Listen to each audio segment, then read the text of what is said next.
Okay, for with 11, I'm going to use a separate sheet of paper here to have more room. We see this 23 over here, and that's a problem. No matter which way we want to solve this, which of these four methods we want to use to solve it, we need the quadratic to be equal to 0. So the first thing we want to do, regardless of which method we're going to choose, is we want to move the 23 over here. So we get 0 equals x squared plus 4x minus 8. Okay, so now this is the quadratic that we want to deal with, and your options again are completing the square and square roots, factoring, and the quadratic formula. So sure, we could complete the square and solve it by square roots if we wanted. That will always work. The quadratic formula will always work. Factoring only sometimes works. So we don't know if factoring is going to work. So you can try this. You can try to factor it.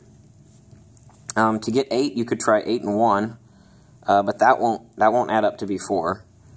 So maybe you're like, oh, well, we'll try 4 and 2. Well, that also won't add up to be 4, and you're out of options now. Those are the only ways to get 8 over here. So as it turns out, factoring won't work. So if you try factoring for a couple minutes, I would just abandon it and go ahead and go straight to either the quadratic formula or completing the square. Most of the time people choose quadratic formula. It's more straightforward than completing the square. So let's choose that.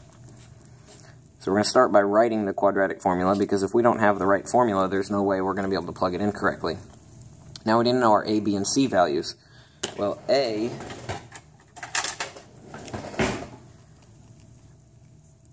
is 1, b is 4, and c is -8, right? We're just picking the numbers. Make sure you take the signs with them. So now we're going to plug these in. So it's negative b plus or minus b squared minus 4ac over 2a. So now we just need to simplify this. What we're going to do is we're going to simplify this first, the order of operations. So we're going to do what's under the radical first. So -4 plus or minus 4 squared is 16. Now be careful here. Just go slowly. -4 times 1, -4. -4 times -8 is positive 32. Do that as slowly as you need to. So 4 squared is 16. It's fine. -4 times 1 doesn't change anything, so it's still -4. -4 times -8, positive 32. So now we get 48 under the radical. And now I need to come off to the side and simplify my 48. So it's going to be 2 and 24, 2 and 12, 2 and 6, and 2 and 3. So remember, all of these numbers, these are your prime factors, and we're looking for pairs. Anytime you see a pair, one of those numbers is going to come out. So there's going to be a 2 that comes out and another 2 that comes out, and that 3 is going to stay under the radical.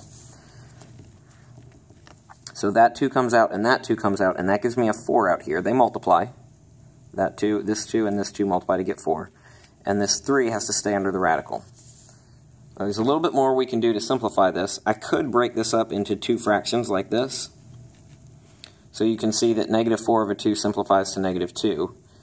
And then the root 3 right now kind of acts like a variable. Like it's under the radical, the 3 is, and the 2 is not under the radical, so they actually don't interact, but these two numbers can simplify. And so we just get 2 root 3. So the answer is x equals -2 plus or minus 2 root 3.